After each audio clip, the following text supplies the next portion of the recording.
ഈ ഓണക്കാലത്ത് ഞങ്ങൾക്ക് പട്ടയം കിട്ടിയതിൽ വളരെ സന്തോഷം. വന്യജീവി മനുഷ്യ സംഘർഷം അത് പരിഹരിക്കാനുള്ള സമഗ്രമായ പദ്ധതിക്കായി കഴിഞ്ഞ തവണ അനുവദിച്ചിരുന്നതിനേക്കാൾ അതിന് ഇരട്ടിയോളം തുക ഇത്തവണത്തെ സംസ്ഥാന ബജറ്റിൽ നീക്കിവെക്കാൻ തയ്യാറായി എന്ന് പറയുന്നത് സ്വാഗതാർഹം തന്നെയാണ്. ആയുസിൽ കാണാൻ പറ്റില്ല എന്ന് വിചാരിച്ച സ്ഥാനത്ത് നല്ലൊരു ഭവനം തന്നതിന് സർക്കാരിന് വളരെ വളരെ നന്ദി പറയുകയാണ്. സ്വന്തമായിട്ട് ഭൂമി കിട്ടിയപ്പോൾ സന്തോഷം. ഇത് സാധാരണക്കാരന്റെ സർക്കാരാണ്. അവർക്കൊപ്പം നിൽക്കുന്ന നിലപാടെ എക്കാലവും ഇടതുപക്ഷം സ്വീകരിച്ചിട്ടുള്ളൂ. സത്യത്തിൽ ഈ സർക്കാർ ഒരു അത്ഭുതമല്ലേ?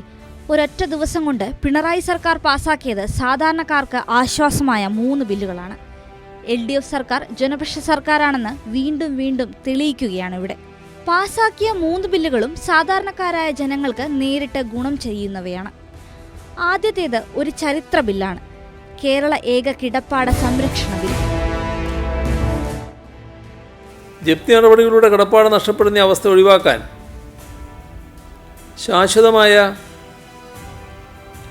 നിയമനിർമ്മാണത്തെക്കുറിച്ച് ആലോചിക്കാവുന്നതാണ്. പ്രതിവർഷം 3 ലക്ഷം രൂപയിൽ താഴെ വരുമാനമുള്ളവർക്ക് 5 ലക്ഷം രൂപ വരെയുള്ള വായ്പാ കേസുകളിൽ നിയമപരമായ സംരക്ഷണം നൽകും. ജപ്തി നടപടികളിൽ ബുദ്ധിമുട്ടുന്ന സാധാരണക്കാരന് ഇതൊരു ആശ്വാസമാണ്. രണ്ടാമത്തേത് വന്യജീവി സംരക്ഷണ ഭേദഗതി ബില്ലാണ്. മലയോര ജനതയ്ക്ക് ആശ്വാസമേകുന്ന ബിൽ. വന്യജീവി ആക്രമണങ്ങളിൽ നിന്ന് ജനങ്ങളുടെ ജീവനും സ്വത്തിനും സംരക്ഷണം നൽകുക എന്നതാണ് ഈ ബില്ലിന്റെ പ്രധാന ലക്ഷ്യം. ഇന്ത്യയിൽ ആദ്യമായാണ് ഒരു സംസ്ഥാനം കേന്ദ്ര നിയമത്തിൽ ഇങ്ങനെ ഒരു ഭേദഗതി കൊണ്ടുവരുന്നത്. സ്വാഗതാർഹമായിട്ടുള്ള നിലപാടുകളാണ് ഇടതുപക്ഷ ഗവൺമെന്റ് ഇപ്പോൾ സ്വീകരിച്ചിട്ടുള്ളത്, പിണറായി സ്വീകരിച്ചിട്ടുള്ളത്. അത് ഇവിടെ എടുത്തു പറയത്തക്കതാണ്. കേരള വന ഭേദഗതി ബില്ലാണ് അവസാനത്തേത്. മലയോര കർഷകർ കാത്തിരുന്ന നിയമ ഭേദഗതി.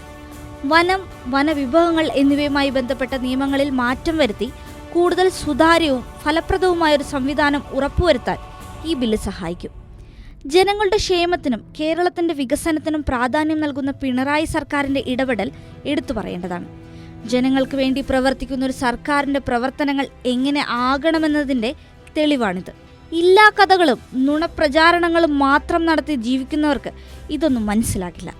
ഇടതുപക്ഷം അങ്ങില്ലാണ്ടായി പോകും എന്ന് പറയുന്നവർക്ക് മുൻപിൽ ഹൃദയപക്ഷമായി ഈ സർക്കാർ ഇവിടെ ഉണ്ടാകും. Digital desk, Kairali news.